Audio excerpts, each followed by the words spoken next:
What's up, everybody? Welcome back to another episode of the One More Rep podcast. I'm your host. My name is Joseph Percher.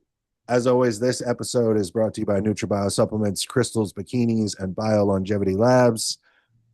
If you guys follow the channel or watch the podcast, please subscribe to the channel. It's amazing to me how many people it says watch the videos and don't subscribe to the channel. So, being that I was recently and permanently deleted or banned from Instagram, I'm going to be putting all my efforts here. And you can find me on TikTok at jperch. It's the same that it was for Instagram.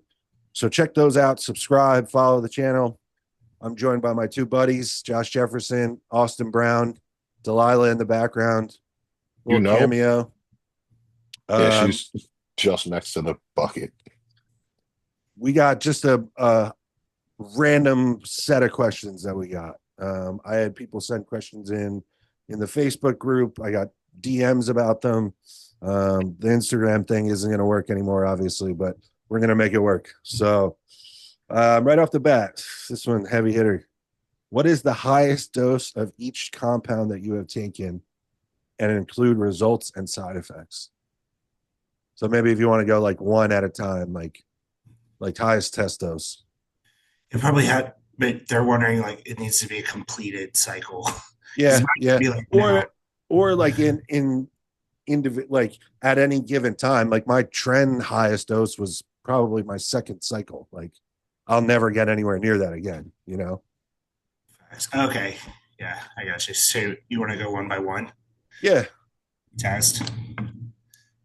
I've done like a gram a test is the highest I've done it. Okay.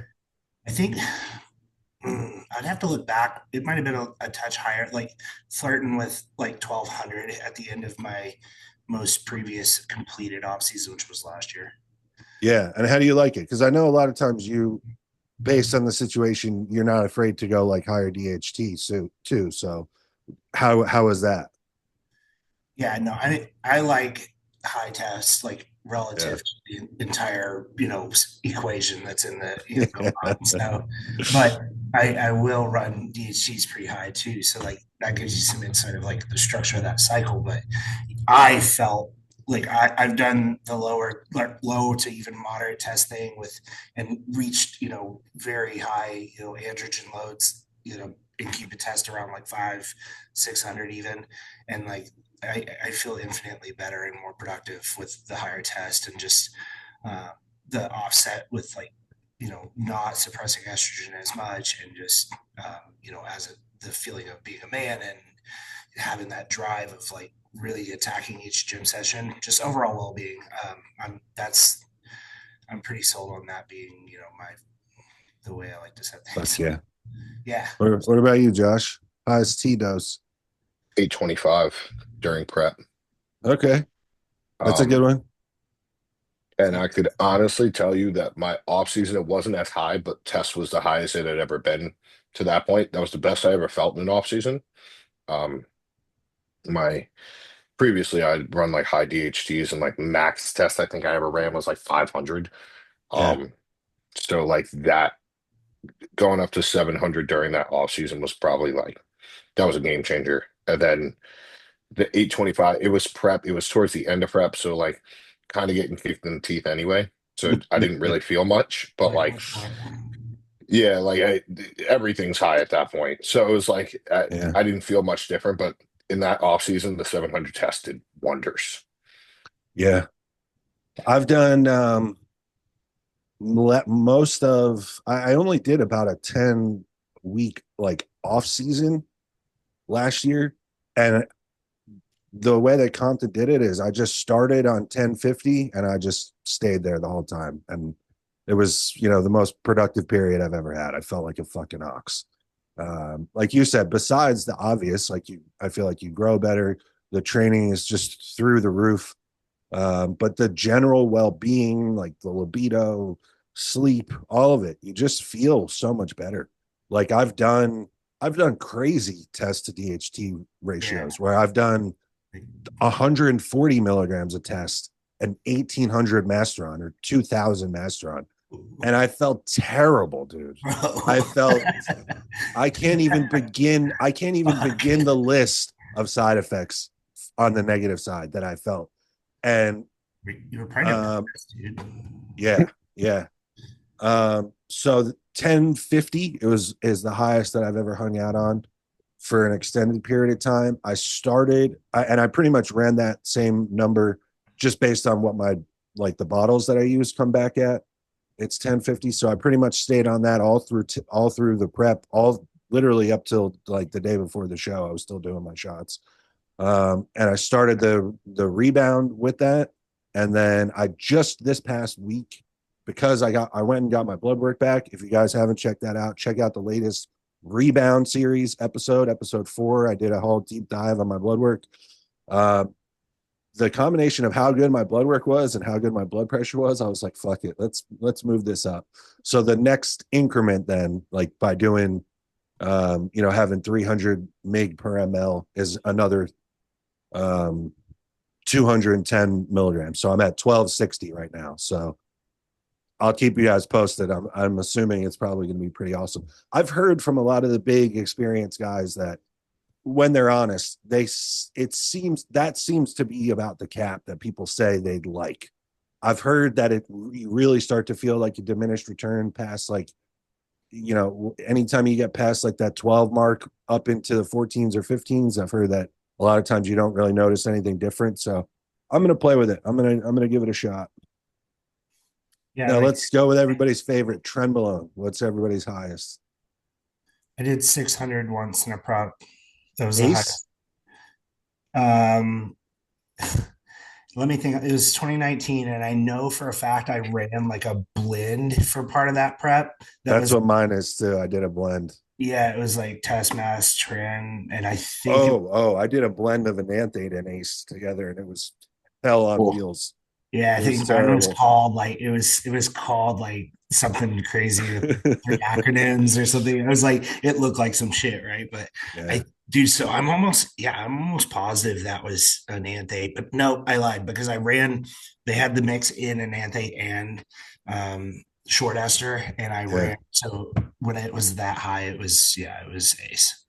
Yeah. It was fucking horrible. I remember I was actually insane. Like I mean, didn't sleep a lick and just really vivid, insane dreams. And then I'm talking like, wash the sheets every day because just really toxic night sweats.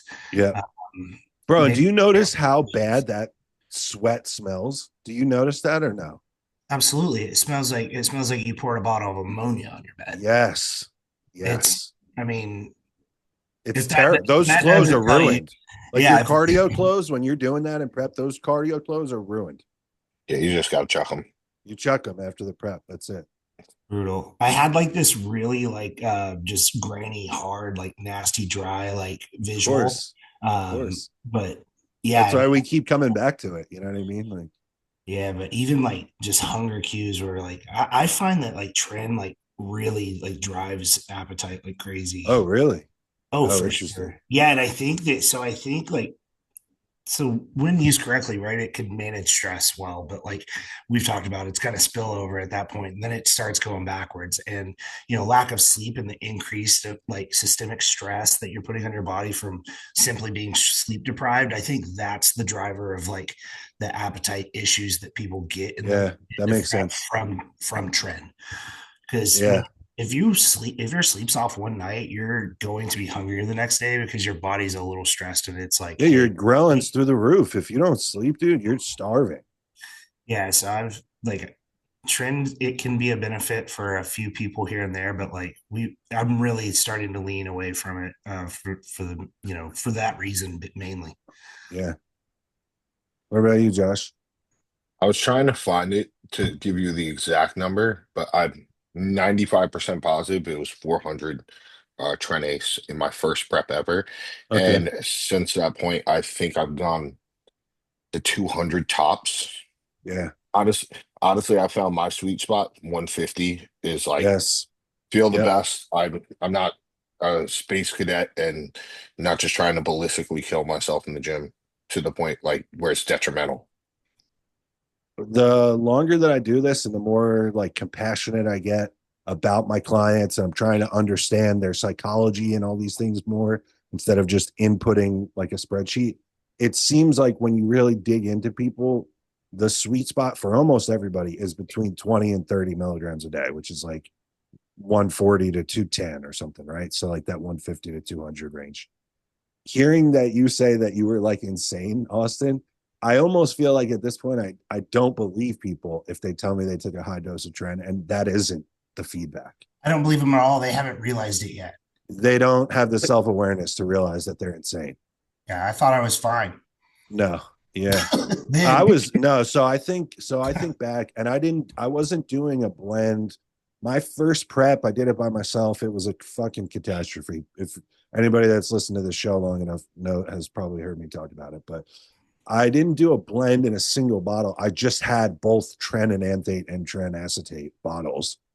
And so I'm trying to think how I would have broken it up. I probably did, man, this is crazy. Because now that I really think about it, I feel like I remember it being less than this, but now when I put the logistics of it together, it was probably 50 milligrams of tren acetate a day, and then the tren enanthate came as 200 meg. So I was probably doing 600 a week of enanthate and 350 a week of acetate, and it was insane. Like you said, I can remember like multiple days, like consecutively, not sleeping at all, like laying down and still feeling like my eyes were closed and my internal dialogue with myself never stopped. It never turned off. Yeah. And going to the gym, finding 24-hour gyms to go do cardio because you're up at all crazy hours. And man, just no patience for anyone, like ready to rip anyone's head off. Like you're going food shopping, you're in the car, forget it. I'm a maniac in the car to begin with. So, you know, on a high dose of tren like that, it was bad news. I hear that some of the numbers now, even hearing your 400, Josh, like compared to some crazy story like the one that I have or the one that Austin has, it's like, oh, okay, 400, it's pretty mild. But thinking about it now in my current context, I'm like, oof, like that feels high. Like that feels like that would make me fucking insane. Dude. Oh yeah. I was nuts. I was Yeah. 23 years old and I was nuts out I of my was mind. 21 when I did that. Crazy. I broke up with my girlfriend on our anniversary because of that. Yeah, you're that guy, huh? Yeah, it was rough. It was rough. Bro, couldn't do it the day before. Bro, tren ends more relationships than anything, than cheating. Yeah, probably. I had a dude at the gym literally tell me that. He was like, your relationship's done. Once you get on tren, your relationship is done. And I was like, bullshit, true. Whatever you say. Nope, 100%. Yeah. Fucking crazy. That's when all my hair fell out, by the way. I think it was really? from that time period. But I'm not sleeping will do it, dude. Bro, it was like a month. Like I'd comb my hair and like an eighth of it would come out. Like it was just like coming right out. And I was like, wow. Oh man. Yeah. What about some other ones? I've run EQ pretty high. I ran like 800 megs at EQ last year. I'll probably work up to that or beyond that this year. Oh yeah.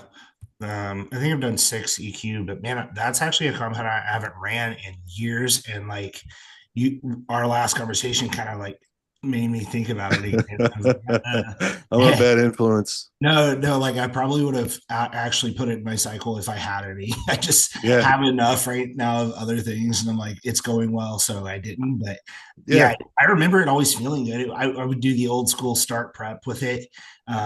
Switch to the other stuff, 8 weeks out or whatever, and I would always felt like I grew in that time period.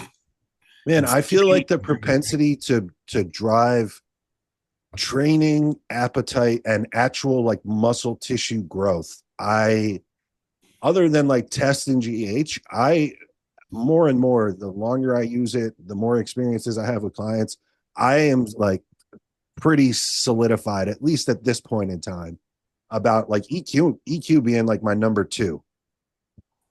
Yeah. I mean, if you handle it, like if, I just got my blood work back and my hemoglobin was like 15, my hematocrit was 47. Like these are better numbers than I've ever had in my life, honestly. Well, that's crazy. Yeah. You've been on a grandma test for 30 weeks. Yeah. That's badass. Yeah, a little less, but yeah. That's really good. And blood pressure's 110 over 50, like Awesome. on average. So it's like, I'm like, okay, I could probably move this up then. Again, if you're someone that can tolerate it, I think it increases like EPO. So that's going to be if it's not detrimental, like if it doesn't bring you to a scary level with your blood markers, that increase can be a great thing for training, endurance. Josh, you've talked about it. You feel like you can just train and train and train. It can drive your appetite. I love it. Yeah. Yeah. I I'm think a big fan. obviously don't start there, right? Like you can get a lot out of a little No, Q. no, you can. I feel like 400 megs is an awesome starting spot. Yeah, I mean, dude, I'll even half that with people, and Yeah, they still all feel great, especially if it's first usage. But build sure. on it if you tolerate it. But that's the key point with that one, I think, is what are the CBC panels looking like, and are you tracking your blood pressure regularly? And That, and every now and again, I will have someone that's 4 weeks into an EQ cycle, and they'll be like, "Hey, I've just started to realize, like, I feel down and like anxious often. Like, do you think that's part of my cycle?" And anytime, it's been rare, but anytime that someone has ever noticed and said that to me, EQ is part of it. And I'm like, huh, this is probably that. yeah, it could be. Definitely Nandroloons give that, right? For So sure. No, but a lot of times I'll like with kind of mid-level guys, I'm running just the test and the EQ, and then if they can afford the GH, you know what I mean? So, oh yeah, nice. um, Thank you. yeah, that's a good one. I actually Most, remind me, Josh, I want to come back to that question that we had about EQ. oh yeah, most I ever ran was 300. Yeah, that's It's part. great, I right? mean, I've seen too. Everyone talks about using DHTs like alongside testosterone, so you don't have to use an aromatase inhibitor. And I honestly feel like EQ has a greater propensity to modulate E2 than either DHT, like either primobolan or masteron. And it doesn't, which is weird because it sound like this is going to sound contradictory, but like I've talked about it, I've run like high masteron and it buried my E2 and I felt it. I felt like dog shit. I had no sex drive. I was irritable. My knees hurt randomly because of it. There's been times I've got my blood work on, test EQ cycle, and it's like, 16 or 20. And it's like, I feel great, Yeah. and it's like, so it's doing the thing that I want it to do, but then it's also is like, my well-being is still really good. So why don't we just dive right into that? Actually, what was that question, Josh, that you had? So, the first part of the question was, It was EQ oh damn, related, right? yeah. So it was a two-parter. So it was, do you think EQ works better for a certain body type versus others? For example, someone that had a more round, bubbly look versus someone who had a stringier look. Hmm. And then I'll read the second part after we go through that one. I can give my opinion. I'll give you the answer I gave the guy. Yeah, tell me. Um, I think EQ works better for black and round than Caucasian dry Okay. because I definitely believe that I've seen. Here's how my thought process kind of worked with it was EQ increases EPO, which is going to increase your oxygen in your blood. If you're doing more of, and we've kind of determined that, a little bit of a higher volume, pumpier style workout is going to bring more volume to the muscle, therefore more blood, more oxygen. It's going to have the substrates of energy. Therefore, EQ is going to lead to you having a bigger, rounder muscle just by having more blood volume, especially with the hemoglobin and hematocrit going up. So if you have a propensity to be round, black and round, it's going to work better as opposed to if it's more I think it's more of a style of training, the dense 6 rep, 4 rep. Like, let's be real, Jordan Peters hates EQ. JP. I wonder Yeah. why. I Yeah. wonder why. He doesn't train like that. It's not going to do anything for him. Right. He doesn't need the excess oxygen to do a 3 rep. Right. So Right. So it's that's not even how, like by that theory, it's almost like there's just leftover or unused energy because he's training so low volume. yeah, right. Yeah. He can I get like the something more theory. It from, makes sense to me. This is a good point, but it kind of like changes the answer to like how do you train and would it benefit you or not? Like Right. like More maybe so than your body type. How are you actually training right now?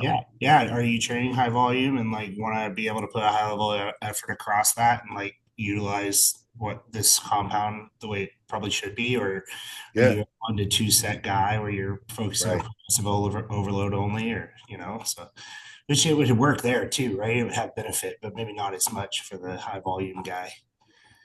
Yeah, Right. I like Like, that. I think body type wise, like also the two extremes that he explained. When I hear like round bubbly type versus stringer type, I just hear like really muscular versus not that muscular. So it's like, yeah, like the person that's really muscular will probably is gonna notice when something's working for them in terms of anabolics, more so than like the person that just doesn't have a ton of muscle to begin with. Dude, Um, yeah, I mean, so a lot of people are stringy until they're big and round, right? I right. was.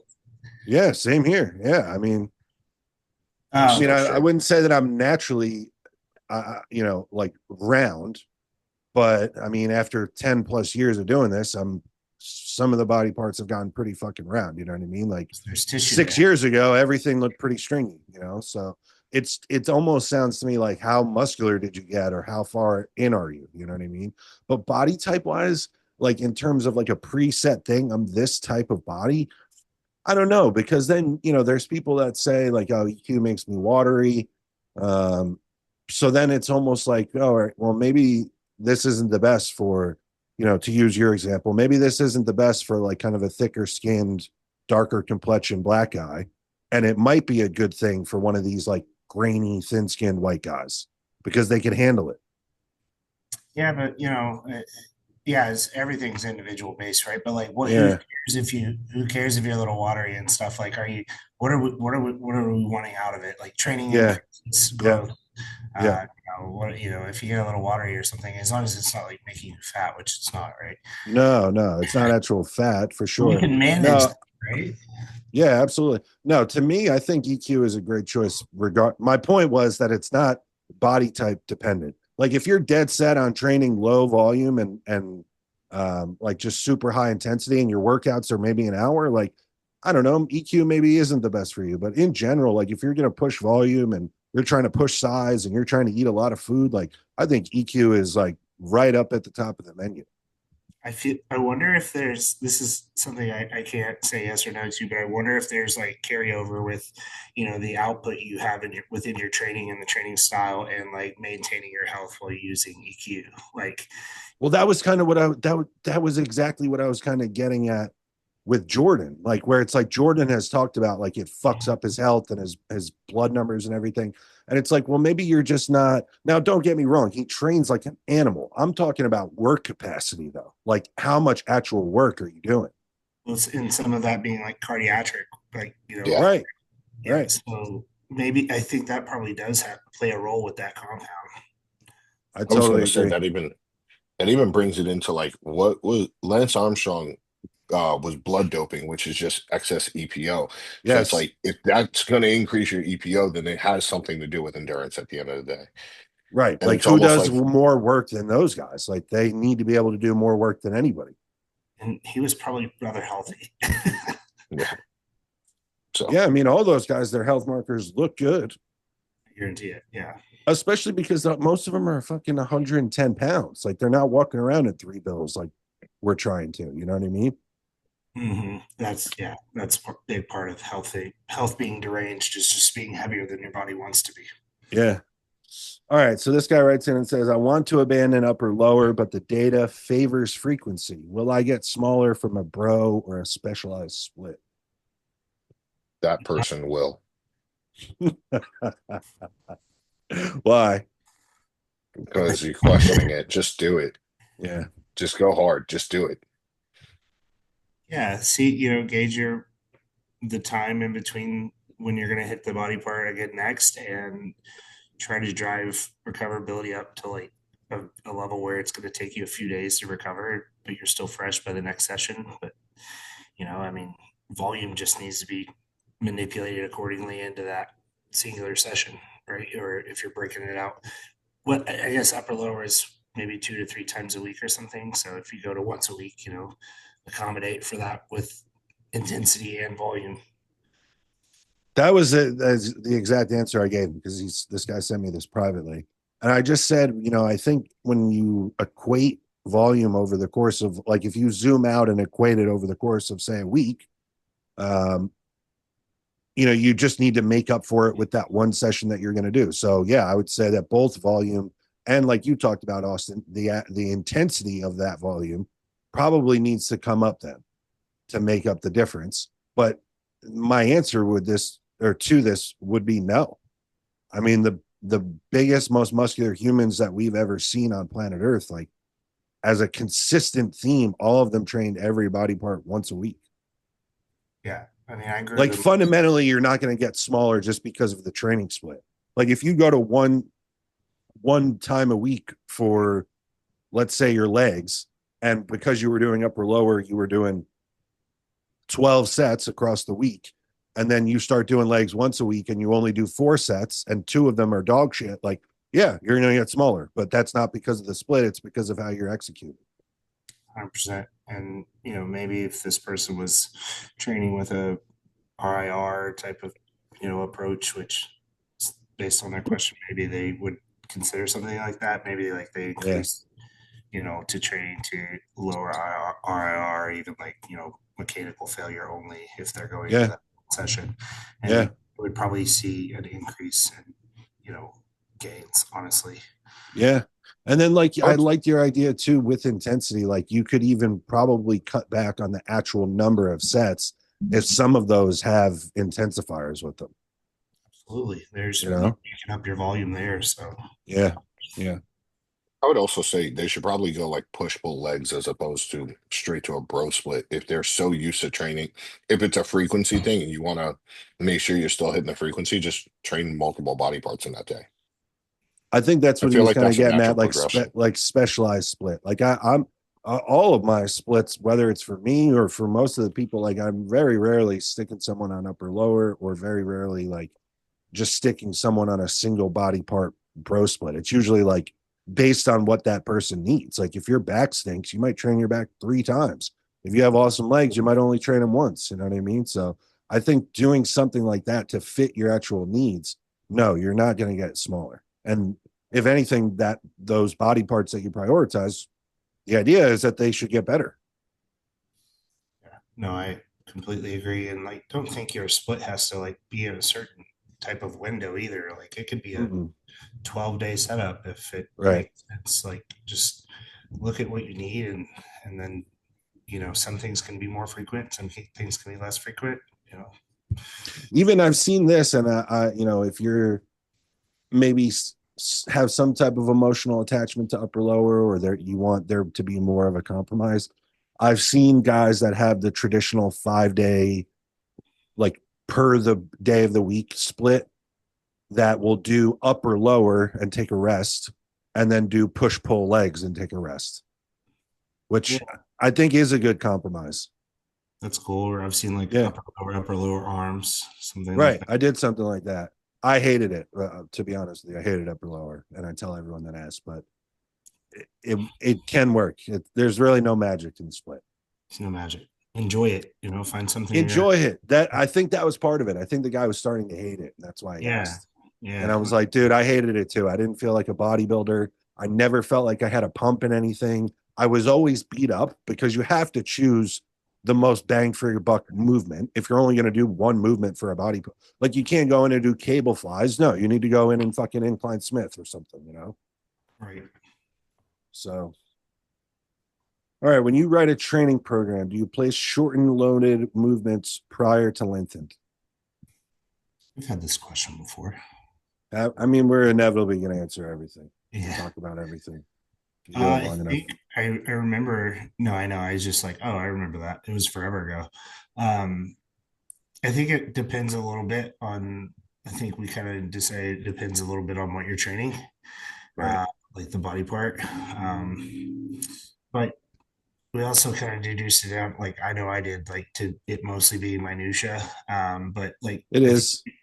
yeah, I think what matters more here is like putting the movements that from a fatigue standpoint makes sense in relation to other things as far as stimulus to fatigue and also risk of injury. I think that, and then also like prioritization as far as if it's multiple body parts in that same session, what are we trying to maybe prioritize more? So like I think putting your focus on these things is the big picture.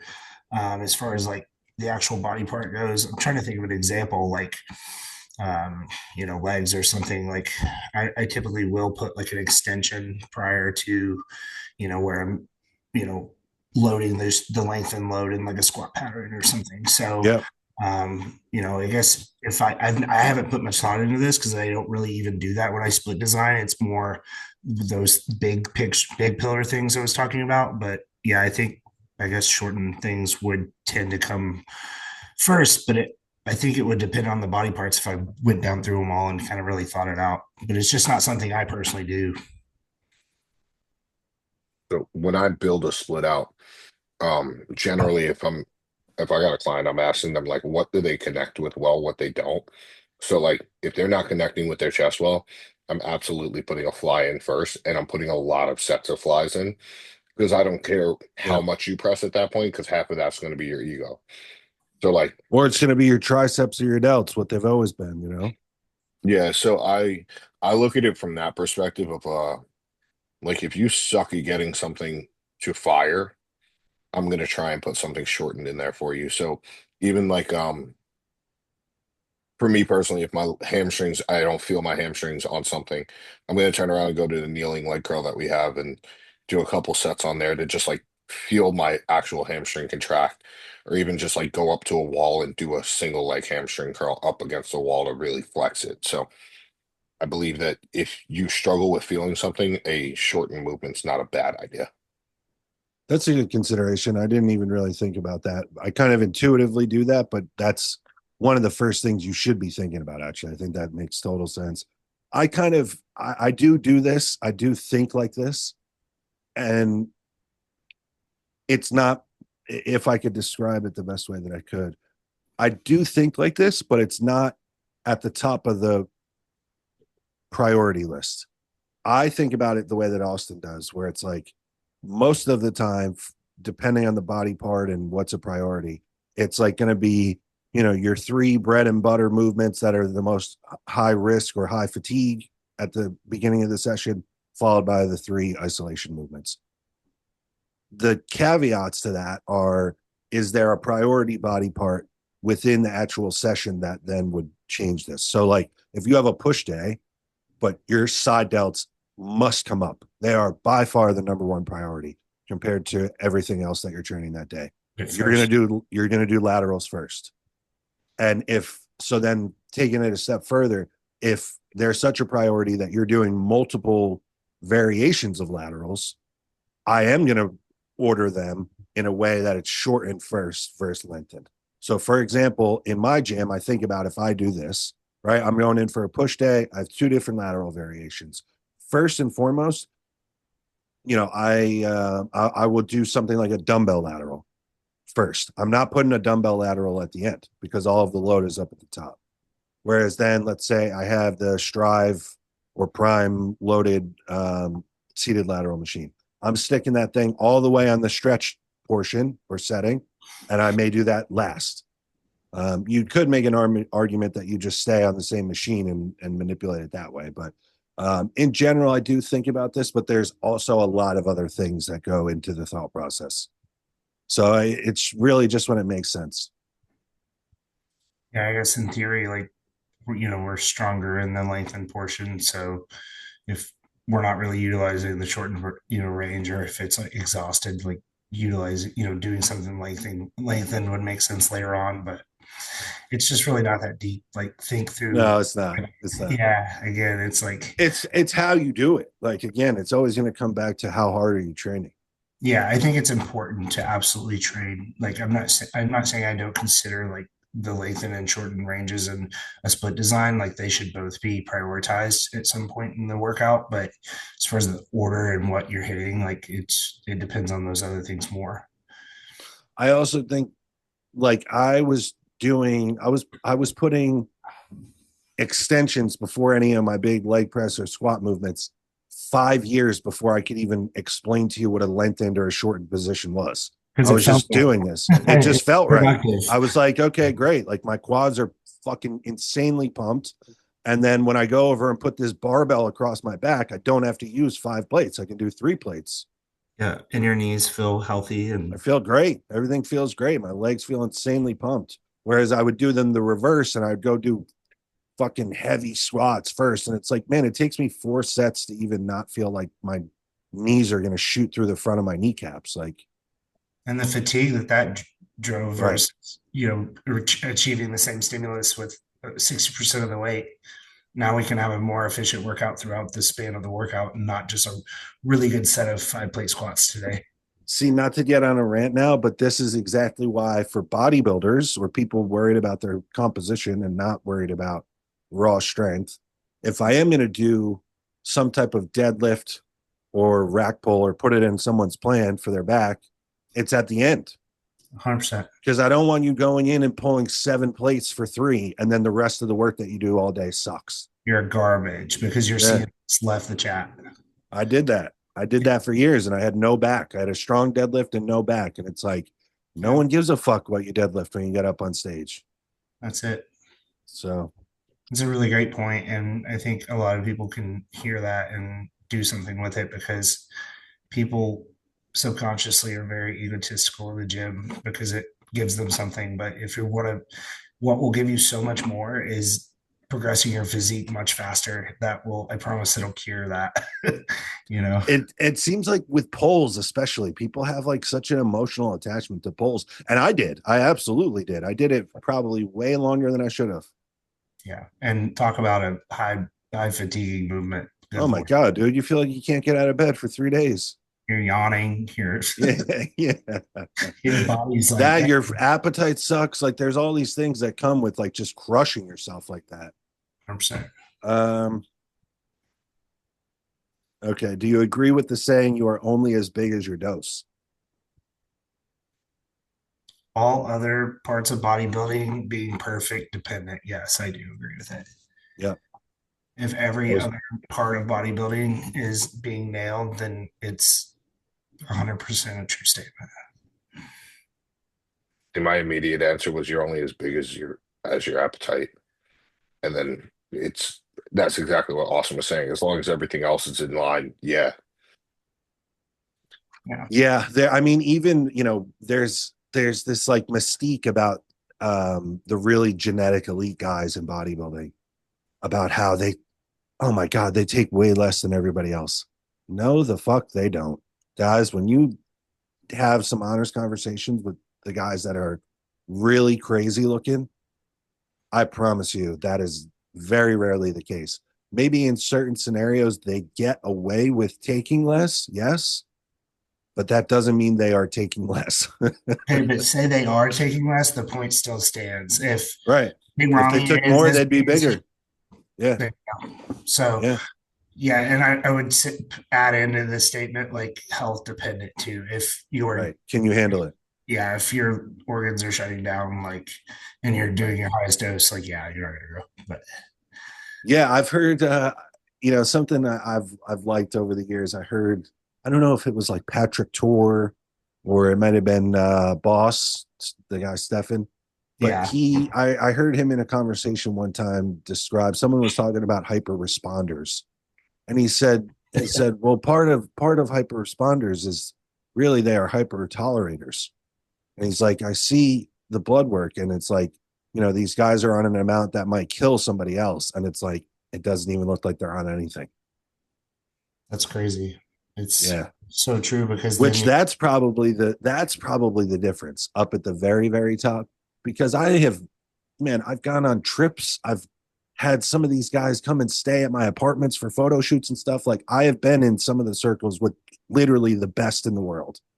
And these guys are not taking less than everyone else. They're taking a fuck ton of drugs. And I have to assume then the difference is one, of course, they get more response, they get more result from this. But then two, it's that they tolerate it, that they can just strap up and take all of this stuff. And it's not completely destroying their health like it might for you or I. Yeah, I think that's a huge part of the body responding and growing is it being happy and healthy. So Yeah. yeah, I guarantee that's probably very true, man.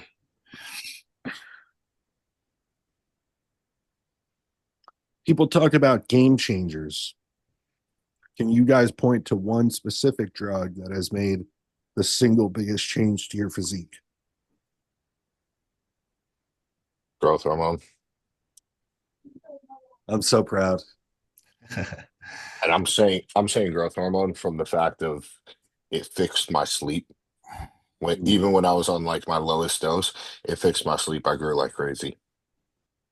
So You just felt like sleep quality was improved, or yeah, my sleep quality just went through the fucking roof. Like it was literally, I remember it was my first shot. It was 3 IUs. No, I'm sorry. At the time I was splitting it, it was 1.5 in the morning and 1.5 right before bed. And my immediate, like, I woke up the next morning after the 1.5 before bed and I was like, wow, that was my best night of sleep, period, in years. Do you get that, Austin? Or have you ever? man, it's Be hard. honest. I feel a bit lethargic right now, but I don't think it's Yes. improving my sleep per se. It's actually definitely not because me being this heavy is detrimental to my sleep. So it's like if it is, it's like being offset. But I've never like noticed that as an immediate thing. Like, oh wow, I really noticed that. But I've been on it for a long time and like got a CPAP in that time period and all these things that affected sleep. But I never had that like. I don't ever remember feeling like, wow, like this really is helping my sleep. Eureka. Yeah.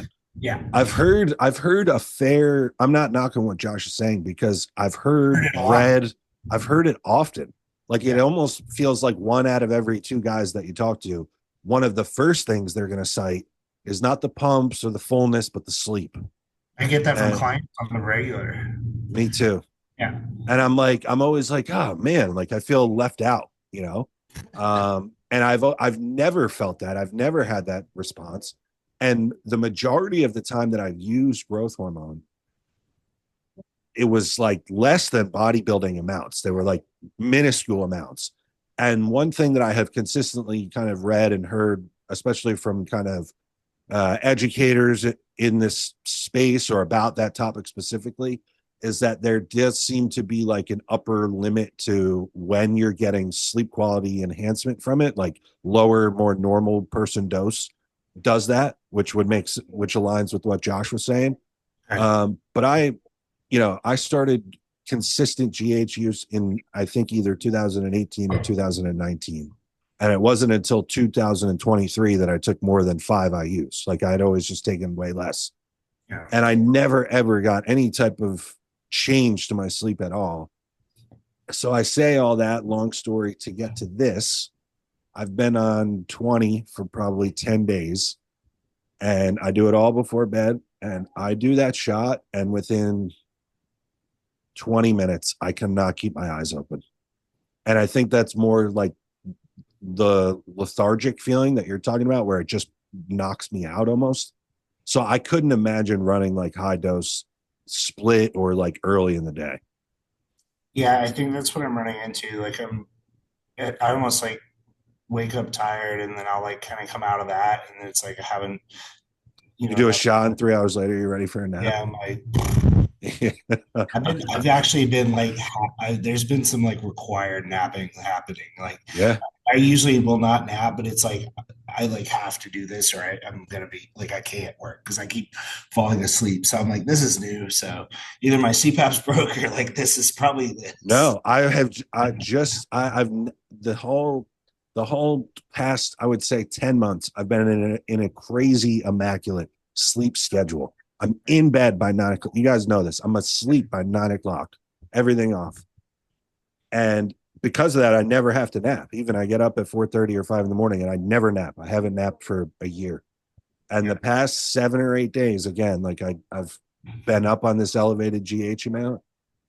I take my shot before bed and I'm knocked out. I'm ready for bed. And then without fail, every single day so far, I go train, I come home, I have a meal, and I cannot keep my eyes open. I fit. I'm gonna fall asleep no matter where I am. Like I'm yawning, ready to fall asleep on the drive home from the gym. Yeah, man. Yeah. Okay. So So it lines up then. yeah, interesting. Um, I'm staying on rapid. the split for now, by the way. What's that? I thought about switching to all at night like you, and I said I'm staying on the split for now because blood glucose is staying like really good, and I know it's I working. saw your numbers. Yeah, that would be the only. That would be the only. You know what? I even after we talked about it and seeing from the continuous glucose monitor that I am having, like, it almost looks like I'm running like a Lantis or something all day just from the Yeah, retatrutide. I've almost started to question. Then it's like, okay, well, if the big drawback of splitting your GH shots was the like the potential of almost being diabetic and having this insulin resistance all day, like if I'm chemically preventing this, that's what like I'm would it saying. be more anabolic or beneficial to just have jacked up IGF all day? That's where my head is. I'm like, I'm using exogenous drugs to combat that from happening. Like, it's okay. I just had this thought with myself the other day, you know what? And on 2 days a week, the two Lantus days, I use a little bit of it in my arms, like site injected into my arms. Hmm. Um, and that was when I really noticed like I'm ready to fucking pass out after the gym. Um, and because I'm on the Retta to begin with, and then though I'm only doing it on the 2 days that I run the Lantus, my fucking blood sugar readings are still in the 50s and the 60s all day. So it's like, man, why wouldn't I do this? So I mean, I guess next year if I have like way bigger arms, that could be why. Oh yeah. I All still right, swear rapid. by the You've that. been doing it, right, Yeah, I swear by the intramuscular now. bro? It looks like it. When you sent your check-ins the other day, I was like, fuck, his arm. He's got cannons for arms.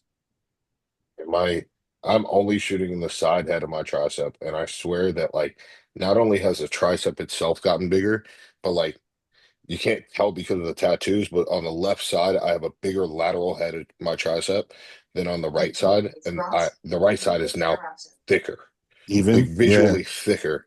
So I'm like, all right, it's got to be that. I haven't worn a long sleeve shirt to see the left one in a minute, so we'll see what happens there. But the right one is visually thicker.